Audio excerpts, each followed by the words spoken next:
Hold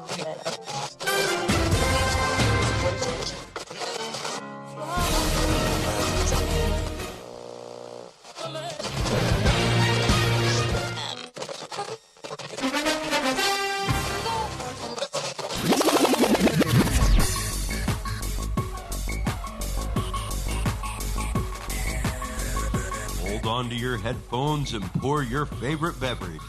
It's time for the Kickin' or Stickin' Fantasy Football Podcast. Now, fresh off the sidelines, your host, Matt McPeak.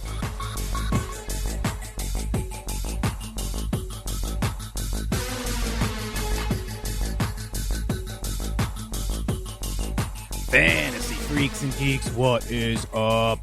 Thank you for joining us. This is the NFL Draft Recap episode. I am happy to be joined by one of my fellow Jet fans, longtime friend, met him in college, cool dude, Rob Oslinger. Thank you for joining the show. How's it going, man? How are you? It's going well, Matt. Thank you for having me. I'm excited to be part of the show. So me and Rob met at college, both played I play guitar, he plays bass. We started jamming together, and then we started realizing that we both are suffering Mets and Jets fans. So Rob, why don't you tell the listeners about your football fandom, and then we'll jump into all this draft stuff here. Absolutely. As Matt mentioned, we've bonded and shared our mutual interest in both the Mets and the New York Football Jets. I'm a diehard Jets fan. I've been watching them lose AFC Championship games since 1998, and looking forward to hopefully, watching them build upon a promising although disappointing year last year. And I'm hoping that we could even get out to some games at MetLife Stadium, watch Sam Darnold and Le'Veon Bell and the boys, hopefully have a winning record and bring them back to the playoffs, because it's been far, far too long. Yeah, I think the last game we went to was Jets at Bengals week 17 of, I think it was 2009 or 2010, one of those years that they then played the Bengals again in the first round. But speaking of the Bengals, the first round recap, why don't we get started with the Cincinnati Bengals, who picked first overall. They went after the quarterback from Ohio, Joe Burrow. There were four quarterbacks taken in the first round. Tua Tagovailoa went with the fifth pick to the Dolphins. Justin Herbert went right after him to the Chargers, and then Jordan Love, the 26th pick overall, to the Packers. Was there one of those that stood out to you, Rob? Because I know the Jordan Love pick was something that we will get into later on in this podcast as well. Yeah, I'm interested to see how Tua T. I'm not even going to try to pronounce his last name out of respect for him, because I know I'll butcher it. As someone who follows the AFC East closely, I'm interested in seeing what the Dolphins do with Tua. He's, a very interesting quarterback prospect coming out of football powerhouse Alabama and Nick Saban's program. As a lefty, national champion. I'm curious to see what kind of role he takes. I wonder whether he's going to be a backup behind Ryan Fitzpatrick. Does this also mean that the Dolphins have given up on Josh Rosen, their quarterback draft pick from, 2 years ago? Well, they actually traded for him. They the Cardinals drafted him, but then the next year they traded for him because they knew that they were going to go out and get the little guy. I can't even think of his name now. Quarterback for the Arizona Cardinals. This happens to me every once in a while. But, yeah, man, I'm excited to see what the left-hander can do, too. It's going to be fun getting to play them twice a year, because he seems like a pretty competitive dude. Looking at the offensive linemen of the first round, we had 7 offensive linemen go, 1 center to the Saints, and then 6 tackles. The Giants, Browns, Jets, Titans, and the Buccaneers all used their first pick on a tackle. The Bucs actually traded up a spot to get their left tackle for Tom Brady, and the Dolphins used the second of their 3 picks in the first round on the replacement for Laramie Tunsil, which, what do you know, they gave up for a first-round pick. So it's funny how things come in full circle sometimes.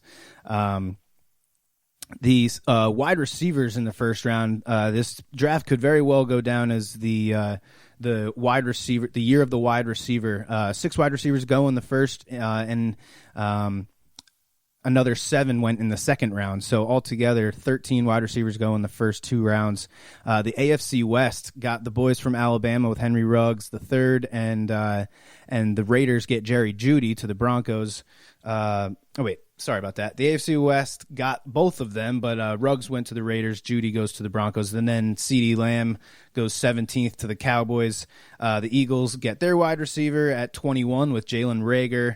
The Vikings replace Stephon Diggs with Justin Jefferson, a guy from LSU.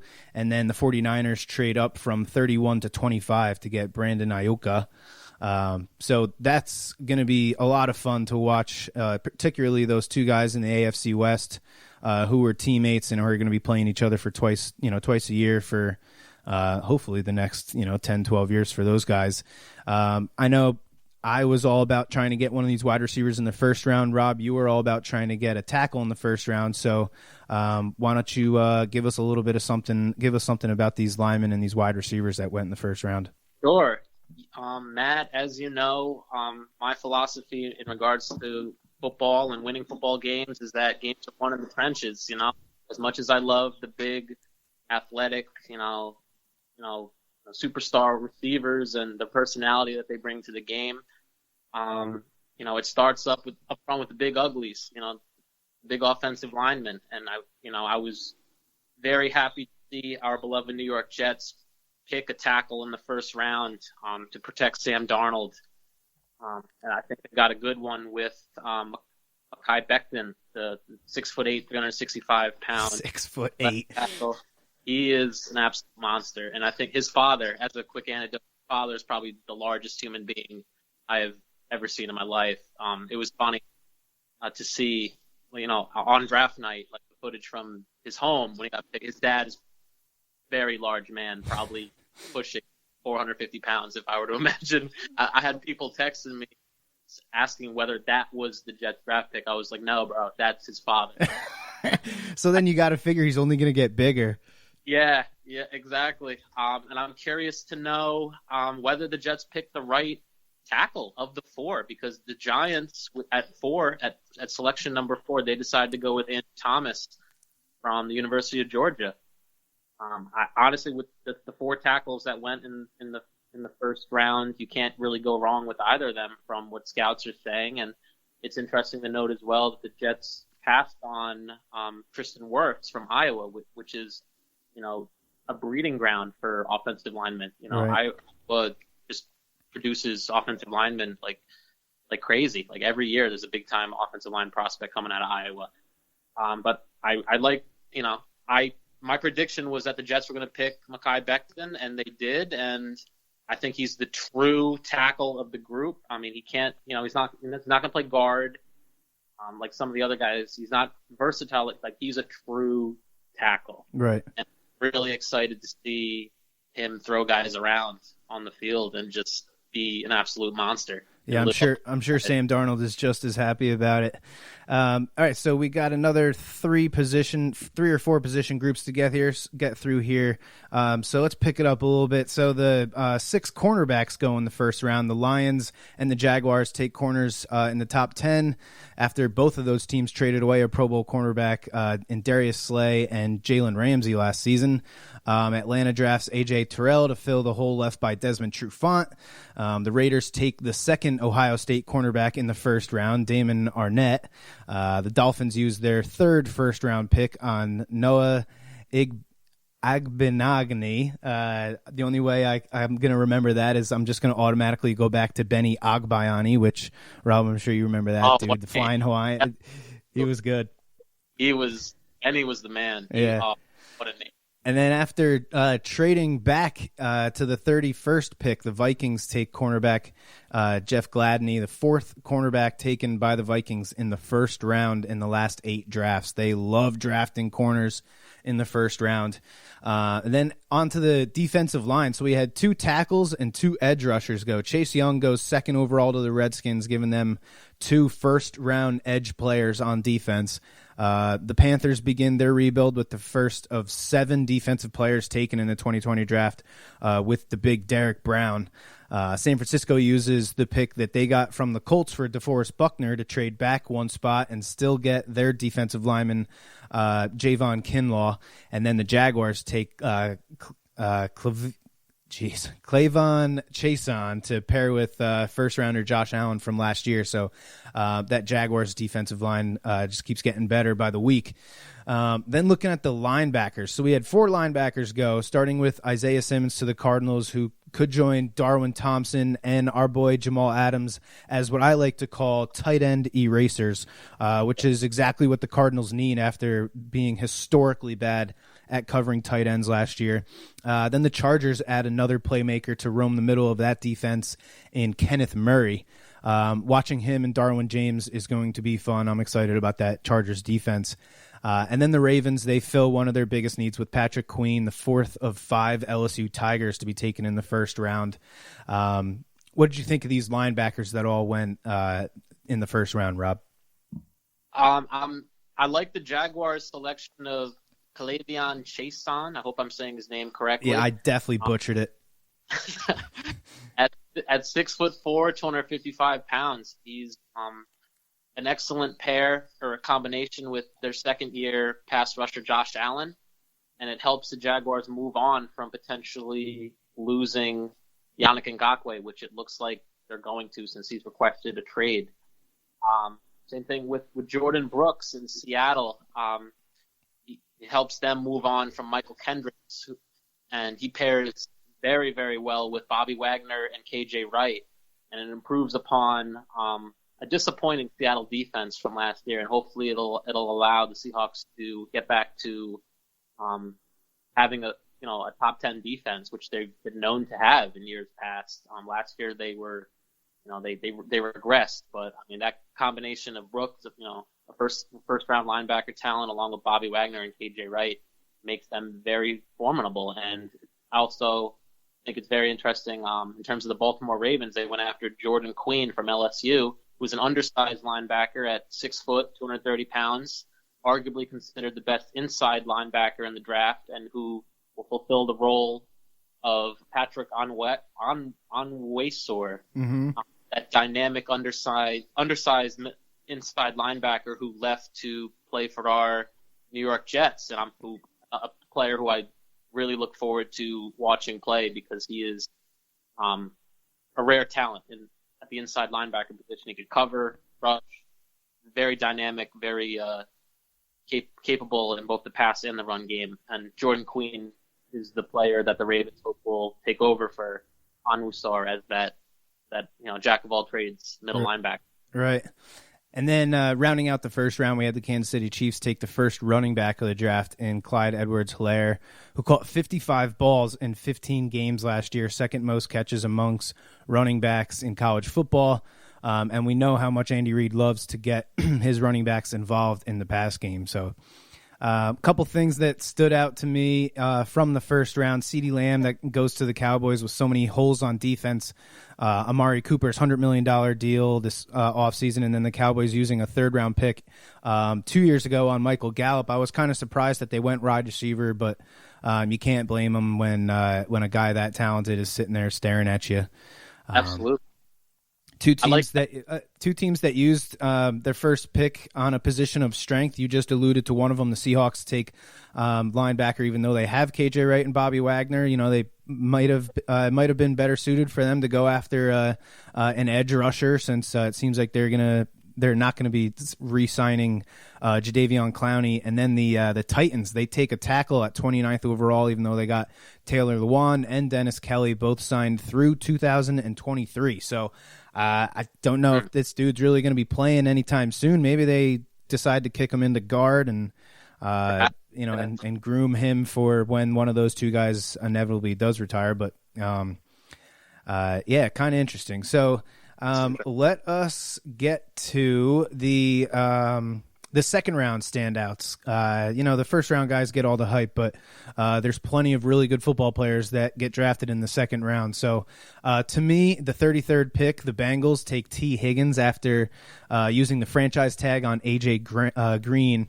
I thought Cincinnati had one of the most underrated fly-under-the-radar receiving cores going into the draft with Green, Tyler Boyd, and John Ross, and now they get another wide receiver with both give them some depth in case A.J. Green gets hurt again, but also Higgins, gives him time to learn.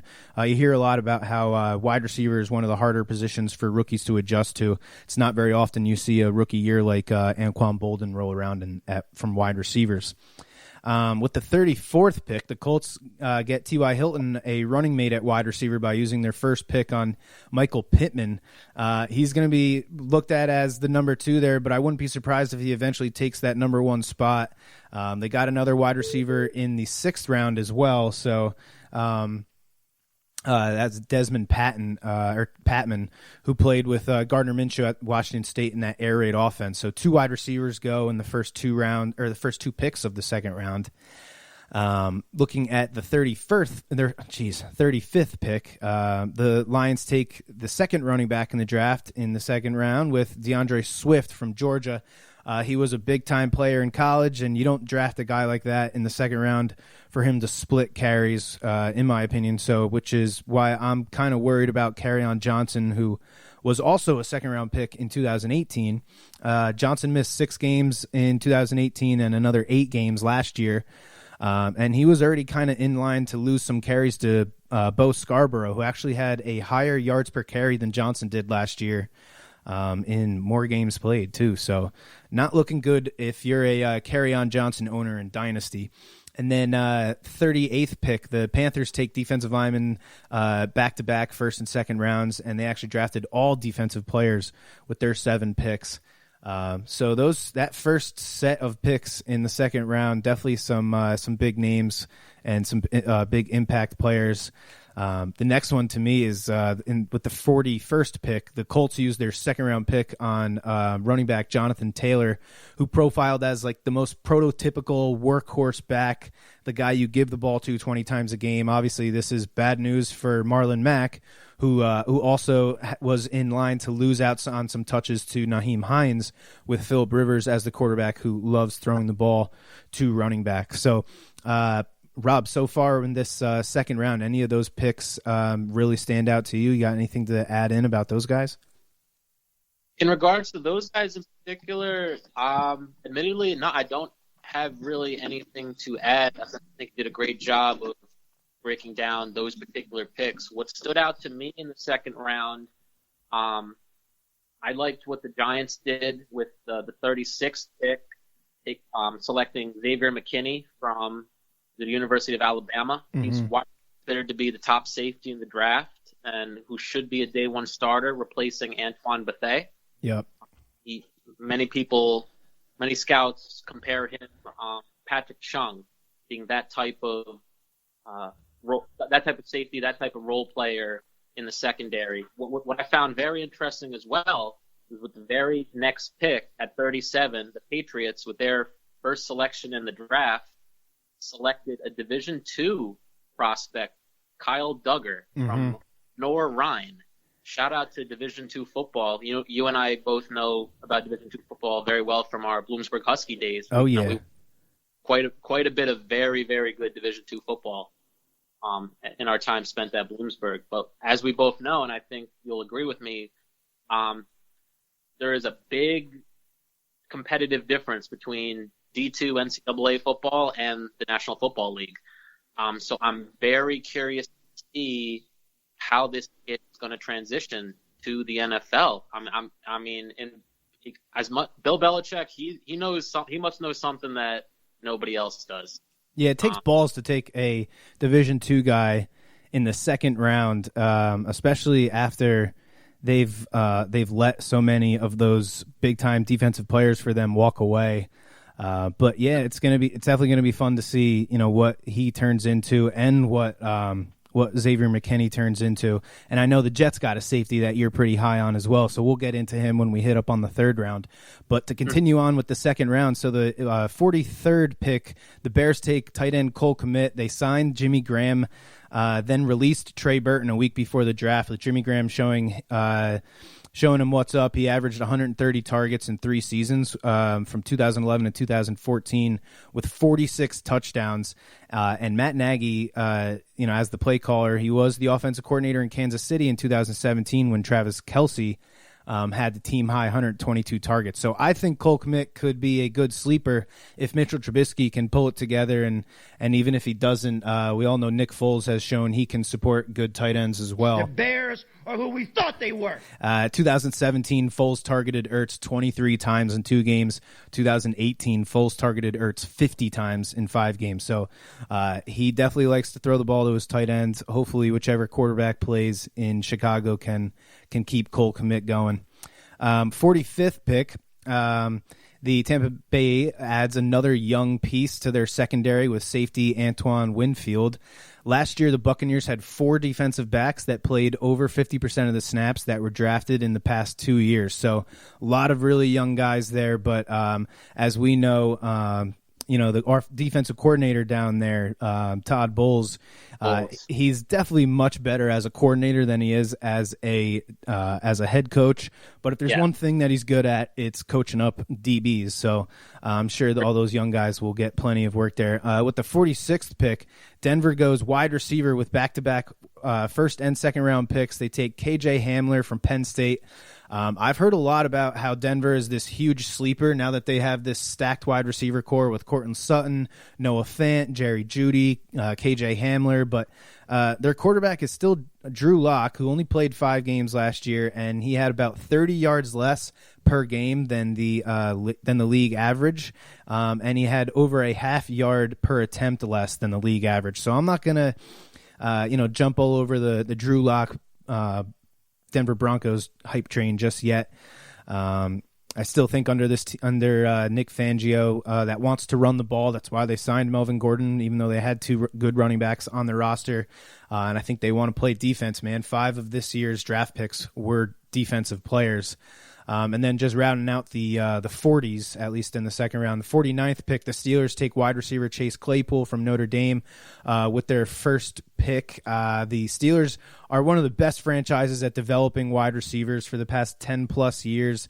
They've turned draft picks into Pro Bowlers, including Juju, Antonio Brown, Martavius Bryant, Emmanuel Sanders, Mike Wallace, Antonio Holmes, and of course Hines Ward, who I didn't even realize this going into the draft is a wide receiver coach for our New York Football Jets. How cool is that? He was a wide receiver coach all of last season. That is true. And so I'm excited to add this Chase Claypool dude in one of my FanDuel lineups week 1 as like a super duper sleeper because I think the Steelers are the best team at brewing up wide receivers. You got anything quick to add on any of those guys taken from 39 to 49?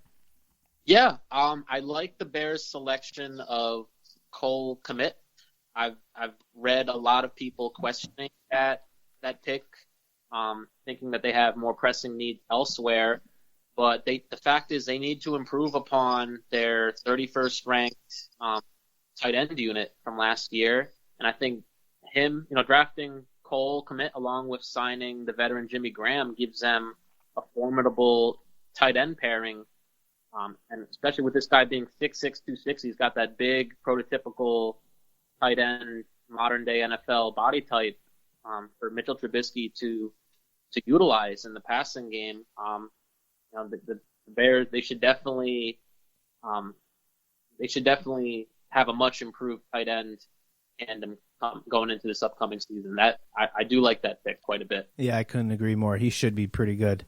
With the 55th pick, rounding out the second round, the Ravens took another young running back in J.K. Dobbins. They drafted Justin Hill in the 4th round last year, and they signed Gus Edwards as a unrestricted free agent in 2018. So they now have a set of 3 runners to kind of grow with Lamar Jackson, along with the juggernaut that is Mark Ingram.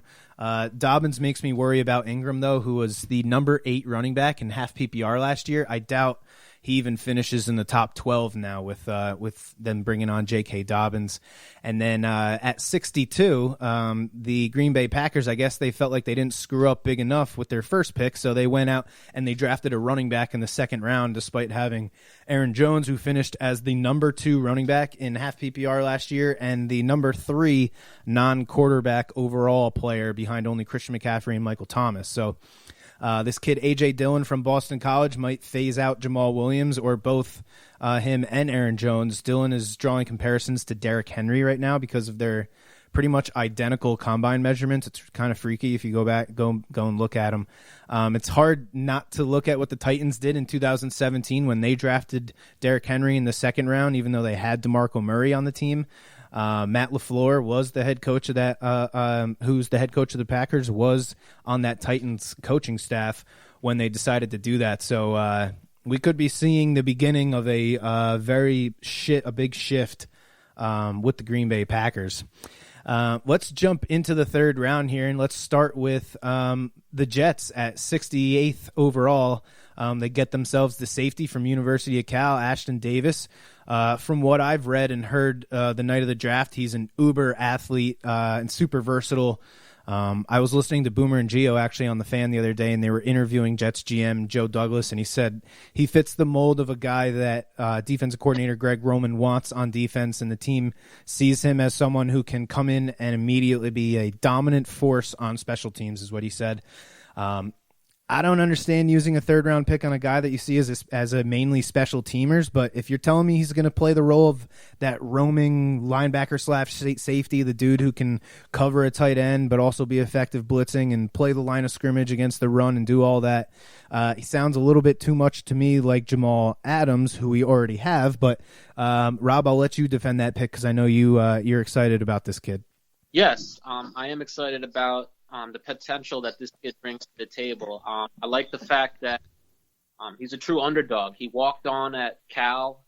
He walked on to the track team as well as the football team. He's got world-class speed. Ran, I believe, a 4.3 at the combine. He combines his excellent speed with versatility. He started games at both corner and safety at Cal. I envision him as someone the Jets could use as a nickel safety or like a center fielder to be like that third safety on the field at the same time as Jamal Adams and Marcus May in the Jets defense. I think he could allow the Jets to employ Jamal Adams more as like the roamer around the line of scrimmage, and to help out and run support more. I see this kid also potentially returning kicks for the Jets. Maybe even punts to spell Braxton Berrios every once in a while. But I like the potential that this kid brings to the table. I could see him playing. I could see him getting a lot of playing time as the third safety as well as the third corner on the field in nickel and dime packages.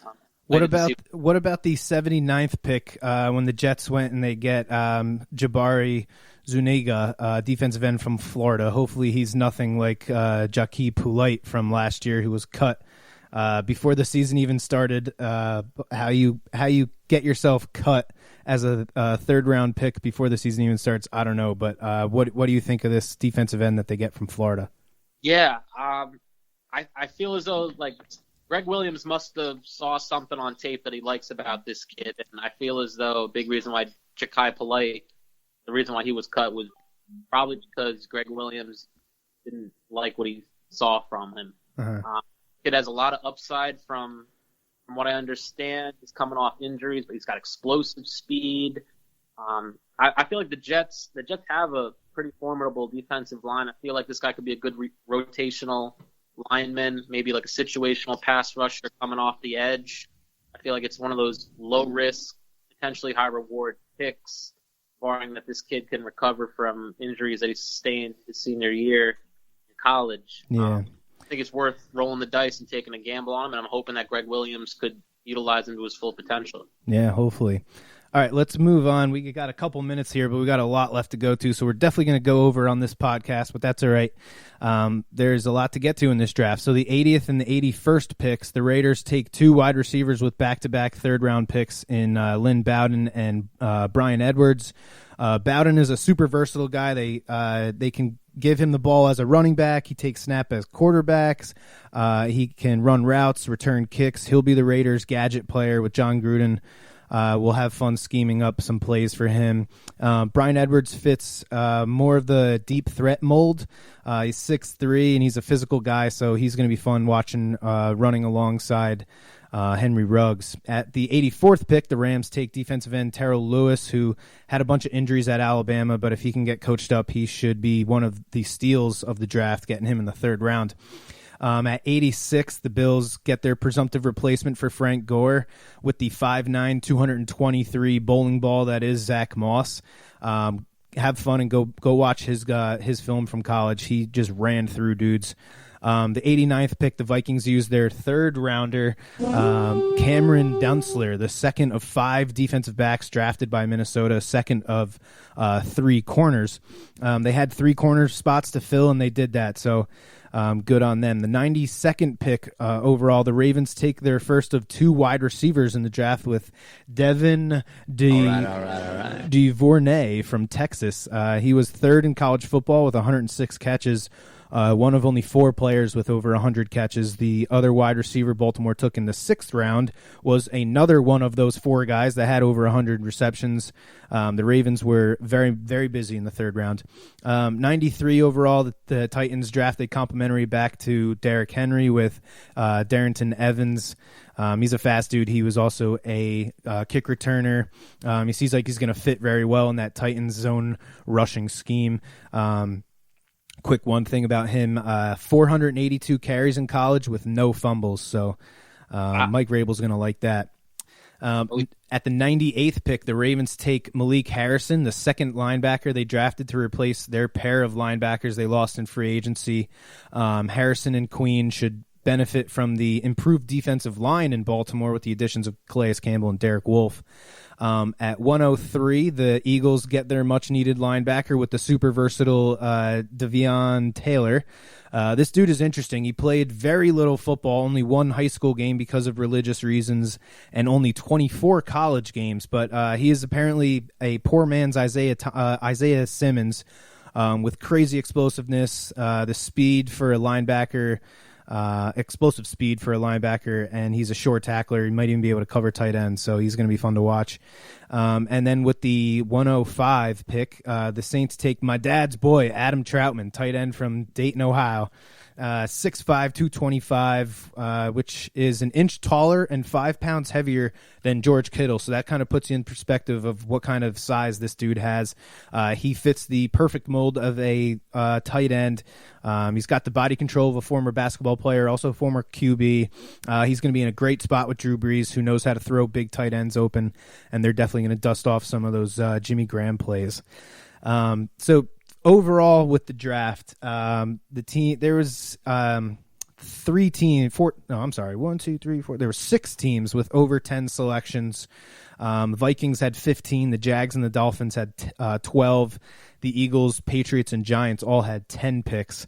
To me, the biggest winner in the draft is the Ravens. They get the linebackers they need. They get 2 defensive tackles to shore up that run defense. They add depth on their power running offense with another running back and 2 guards. Then they go and they get 2 more speedsters at wide receivers.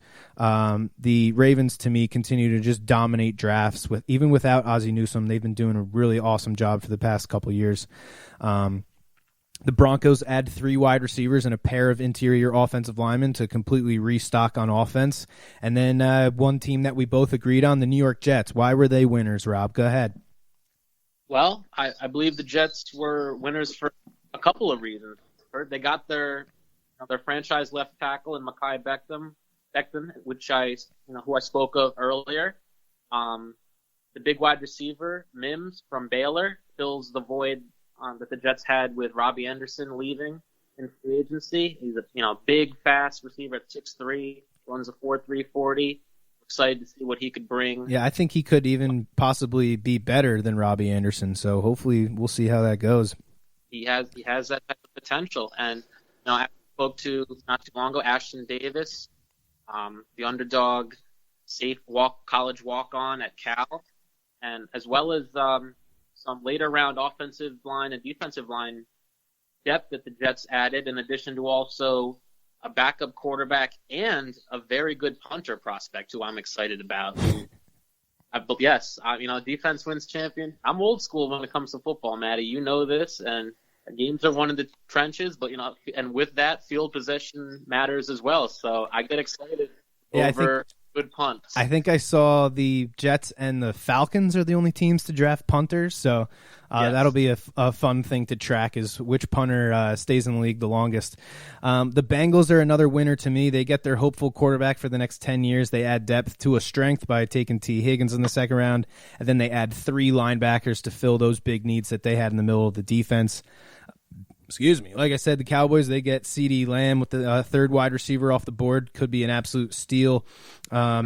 They get good replacement players with Trayvon Diggs, corner, the guard Tyler Bedaz, and defensive end Bradley Anu. And then the Saints, like I mentioned, they only had 4 picks, but they were all solid picks to me. First-round talents at center and linebacker, a tight end that some are saying he's the best in the class. And to me, the quarterback is an interesting pick. So they get Tommy Stevens from Penn State. I think he's going to go right to the practice squad, and he will be eventually the backup to Taysom Hill, in my opinion, in a year or two when the Saints hand the offense over to Hill and they try and convert into a power running team. We see in the Ravens, if you're going to run an offense that puts your quarterback at high risk like they do, you got to have a backup that fits that same mold, and I think Stevens looks like a perfect poor man's version of Taysom Hill. Some second-tier winners to me got the Colts. They get that wide receiver and a big-time running back. They also get the eventual replacement to at quarterback with Jacob Eason. The Rams, they get a potentially starting running back that also should fit perfectly in their zone running scheme. Some are saying Cam Akers might be the better back on that roster right now, so that's going to be an interesting one for us fantasy footballers to pay attention to. Like you mentioned, the Giants, they had some serious holes on the offensive line and in the secondary. They get 3 offensive line, possibly a lockdown corner, and a steal of a safety in Xavier McKinney with just their first 5 picks. You look at the 49ers, they get the defensive lineman to replace DeForest Buckner. They get the wide receiver to play opposite Deebo Samuels. They get a promising tackle to go along with the newly acquired Trent Williams to fill Joe Staley's spot. So I think the 49ers did really good things. 2 other quick teams that I think did pretty good. The Browns, they fill holes at left tackle, and they go with to go along with their newly signed right tackle, Jack Conklin. The draft some depth at guard. They also bring in another tight end that looks like he's going to be a good run blocker. And they could have a steal at wide receiver with Jonathan Peoples-Jones. He probably won't play all that much because the Browns will most likely use that 12 and 21 personnel. They saw it last year. They played Kareem Hunt and Nick Chubb on the field at the same time a lot. Austin Hooper and David Njoku will probably play a lot in the 2 tight end sets that Kevin Stefanski loves. And then the last team for me, the Chiefs, with a lot of returning players for their championship team from last year with the QB on a rookie contract. The Chiefs were able to kind of take a luxury pick with the running back Clyde Edwards-Helaire, and Andy Reid said he's better than Brian Westbrook, which means a lot up here in Eagle territory. They also got a inside linebacker that they needed. They lost their Kyle Fuller, and Brashad Braylon get into some trouble last week, so that might come back to haunt them waiting so long to take a corner. Then there's a couple teams that, they filled a couple needs, like Arizona, the Redskins, Falcons, Lions, Raiders, Bills. They had a couple nice picks. But there's a bunch of teams that I'm not really sure what to make of their draft. Bears, Texans, Titans, Seahawks, Steelers. To me, not really all that much impressive. But the losers of the drafts, what everybody's waiting for, the Packers, to me, were the biggest losers by far. to me, it does not get any worse than drafting a backup quarterback in the first round. But on top of that, they traded up to do it. They take a running back in the second round, completely ignore the wide receiver position, which makes no sense in this draft, which could be the deepest wide receiver class of all times.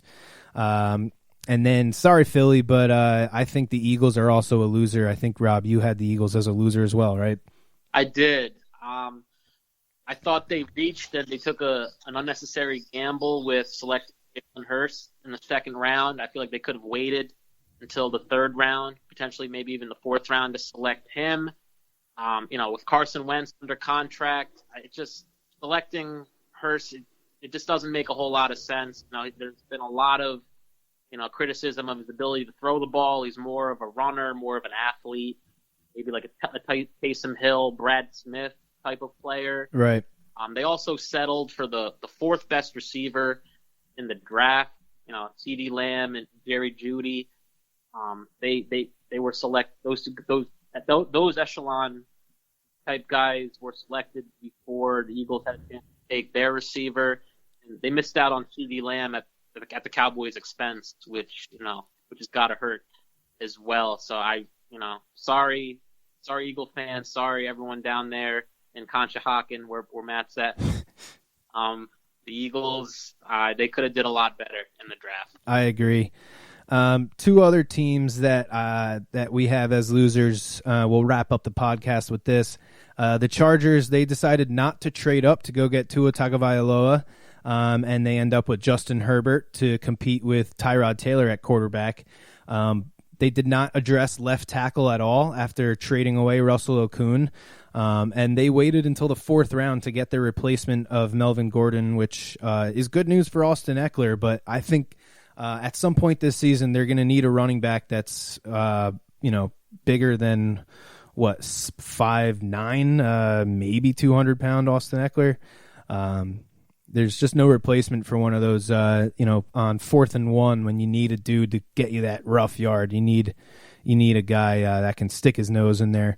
And then one team that maybe I'm just trying to rub it in, but the Pats traded up twice in the third round to draft 2 tight ends. They also ignored the wide receiver spot despite a glaring need. Rob, I know you were not going to pass up this opportunity to say that the Patriots were losers as well, so I'll let you kind of put a bow on the Patriots and the podcast here. Absolutely. Whenever I have the opportunity to talk smack about the New England Patriots, I will gladly, take advantage of that opportunity. There are not many things in the world I dislike more than the New England Patriots. Yeah. They picked a Division II safety in the second round, first pick in the draft. Again, maybe Bill Belichick knows something that the rest of the world doesn't. He probably does because he's Bill Belichick after all. They drafted a kicker. I feel like that they could have picked a kicker, in the supplementary draft or in free agency.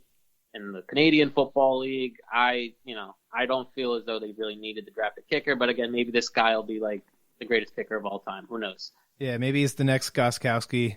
Right. Who knows?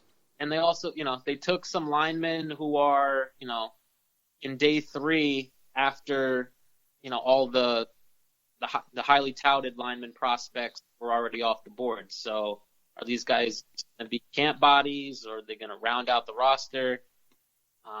In New England, you never know what New England's thinking. They probably, know a lot more than any scout or any pundit or any critic of the draft. Or 2 schlemiels like me and you sitting here talking about the draft. He knows what the hell he's doing. I'm sure he saw something in the kid. But at face value, it doesn't look too impressive, but only time will tell. We shall see. But I would like to believe that the Patriots goof big time. Yeah. I'm going with. So, all right, man. Well, hey, this went a little bit over than we planned on. Hopefully my boss, if you will, doesn't get too mad. But hey, it's good content. I hope everybody enjoyed it. And Rob, thanks again for joining me. I look forward to having you on again. I think we talked about definitely having you on for when we do the AFC East recap. So thanks again for coming on, man. I appreciate it. Thank you for having me. This was fun. I look forward to doing it again. For sure. And may the fantasy gods be cruel to your opponents. You have been listening to the Kickin' or Stickin' Fantasy Football Podcast. For more great episodes and information, follow us on social media and tune in every week. Kickin' or Stickin' is available on Google Podcasts, iTunes, iHeartRadio, Spotify, Alexa, Reach.tv, or your favorite podcast service. Kickin' or Stickin' is a proud member of the HC Universal Network family of podcasts. To find out more about this and other great shows on our network, visit us online at hcuniversalnetwork.com today. Fantasy football is fun, but gambling addiction destroys lives. If you or someone you love suffers from gambling addiction, please do not be afraid to seek help. The National Council on Problem Gambling operates the National Problem Gambling Helpline Network. Contact them today at 1-800-522-4700. Thank you for tuning in to the Kickin' or Stickin' Fantasy Football Podcast. Please remember to play responsibly and always look for your man downfield.